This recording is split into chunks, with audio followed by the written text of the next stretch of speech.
Hello everyone. ఈరోజు మన వీడియోలో ఎన్టీ స్కాన్ గురించి తెలుసుకుందాం. అసలు ఎన్టీ స్కాన్ అంటే ఏంటి, ఎప్పుడు చేస్తారు, ఎవరికి చేస్తారు, దీనివల్ల ప్రయోజనాలు ఏంటి? మాతృత్వం ప్రతి స్త్రీకి ఓ వరం. అలా స్త్రీ గర్భం దాల్చిన తర్వాత 11 నుంచి 14 వారాల్లోపు ఎన్టీ స్కాన్ తప్పనిసరిగా చేయించుకోవాలి.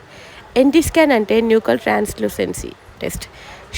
అంటే శిశువు మెడ వెనక భాగంలో ఉండే ఫ్లూయిడ్ థిక్నెస్ని మెషర్ చేస్తారు. ఆ థిక్నెస్ 2 mm కంటే తక్కువ ఉంటే బేబీలో జన్యుపర లోపాలు వచ్చే అవకాశం చాలా తక్కువ. అలాగే ఎన్టీ స్కాన్లో నాసిల్ బోన్ ఆసిఫికేషన్ ఉందో లేదో కూడా చూస్తారు. నాసిల్ బోన్ అంటే నాసిక ఎముక.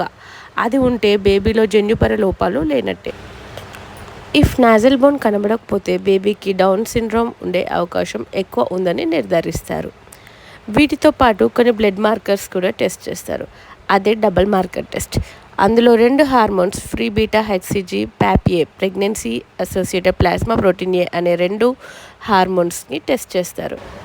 ఈ 2 హార్మోన్స్ ఒక వాల్యూని గర్భిణీ స్త్రీ వయసు, పిండం లెంత్ అంటే సిఆర్ఎల్, ఎన్టీ థిక్నెస్, గెస్టేషనల్ ఏజ్తో కంబైన్ చేసి కంబైన్ టెస్ట్ రిపోర్ట్ ఇస్తారు. NT plus double marker test combine రిపోర్ట్లో మనకు screen negative, screen positive results వస్తాయి.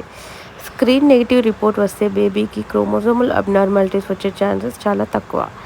అదేవిధంగా స్క్రీన్ పాజిటివ్ రిజల్ట్స్ వస్తే మాత్రం బేబీకి జన్యుపర లోపాలు ఉండే ఛాన్సెస్ ఎక్కువగానే ఉండొచ్చు. దీంతోపాటు రిస్క్ రిజల్ట్స్ ఇస్తారు. లో risk, medium risk, high risk. లో రిస్క్ రిజల్ట్ వస్తే బేబీకి జన్యుపర లోపాలు దాదాపుగా లేనట్టే. అలా కాకుండా ఇంటర్మీడియట్ రిస్క్, హై రిస్క్ వస్తే ఫర్దర్ టెస్టింగ్కి వెళ్ళాల్సి ఉంటుంది. నవజాత శిశువు యొక్క ఆరోగ్య లక్షణాలు ఎలా ఉన్నాయో తెలుసుకోవడానికి ఈ combined screening NT plus double marker టెస్ట్ను తప్పనిసరిగా చేయించుకోండి. Thank you for watching.